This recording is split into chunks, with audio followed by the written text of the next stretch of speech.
Mr. Vice Chairman, Sir, this debate on the report of the Sarkaria Commission is taking place at a time when the relations between the center and the states have reached the lowest depth of tension and strain. We are witnessing today the spectacle of the Prime Minister openly threatening the duly elected state governments with dismissal.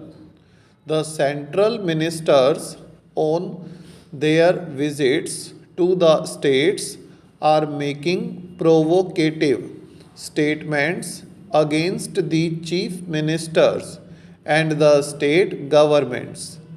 Above all, the agents of the central government, the governors, are losing all their pretensions of objectivity and decency and behaving in the most atrocious manner. Therefore, this discussion is very important. I do not know whether it will open the eyes of the ruling party or not, but still it will serve the purpose of telling the nation what is happening in regard to center state relations. Sir, there has been a sea change in the center state relations since 1967. Prior to 1967, the ruling party at the center and in the states was the same. There was tension even at the center between the relationship was at the center and in the states, but it was merely a party affair, and the tension used to resolved at the party level. But since 1967, when the non Congress governments were formed in the states, either through coalition or singly, the center state relations have undergone a major change, and the working of the different constitutional provisions since then has resulted in the erosion of the state's autonomy. Since then, the trend has been towards centralization, more concentration of power in the hands of the center, and denial of legitimate resources and powers to the states.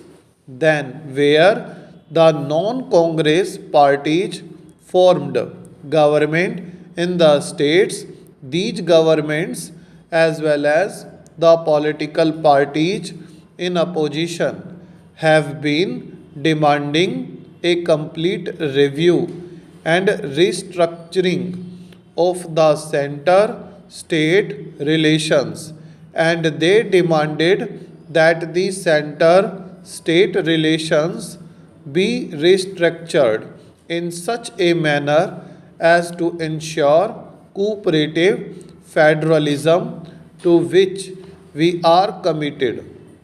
Ms.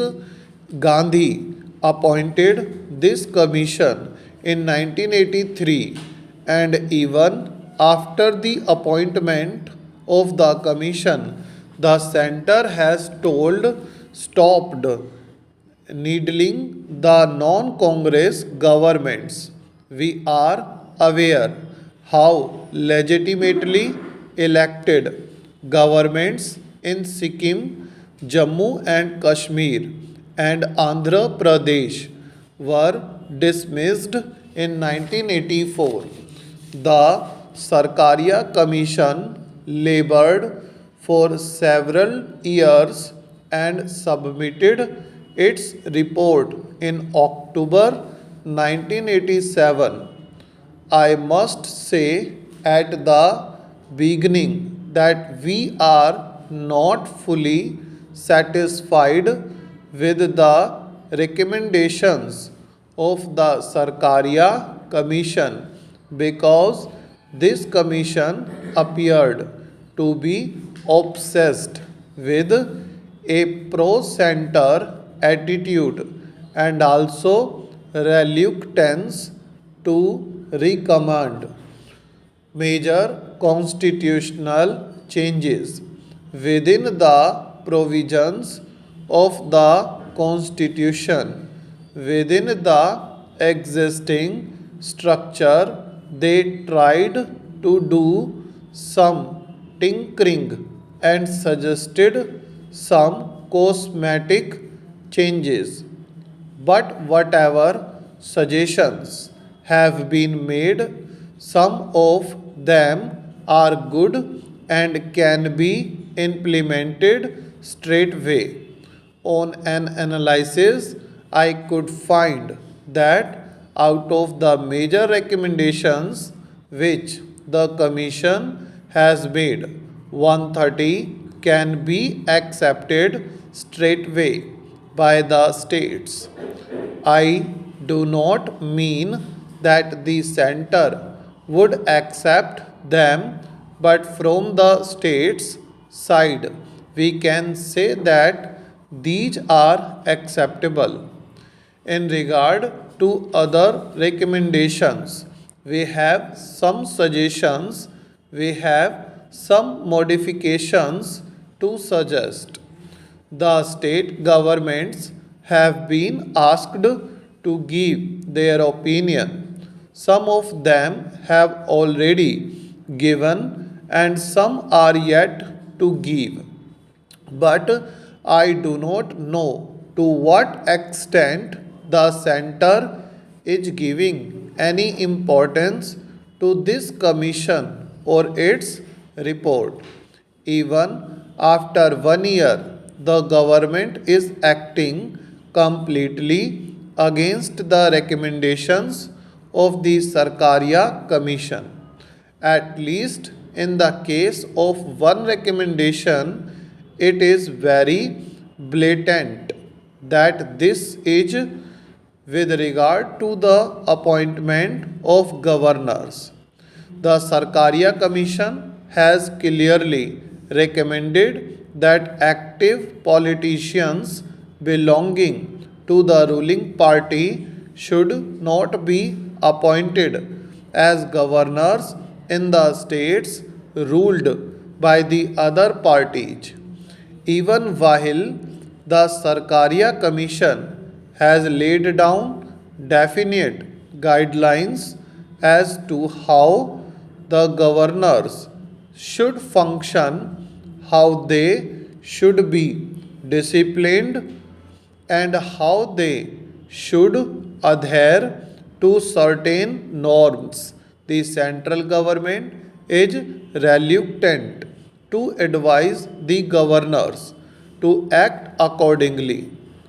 The classic example is the behavior of the governor of Andhra Pradesh. We have mentioned it in this house. Newspapers have editorially commented on the behavior of the governor. In spite of that, even today, the center is not moving in that matter and they are ignoring to notice the unconstitutional behavior of the governor of Andhra Pradesh. A similar situation is developing in Kerala also. Another lady is at large there and she is also doing the same illegal, unconstitutional acts there. Therefore, this is one sore point which the center should notice. Stop.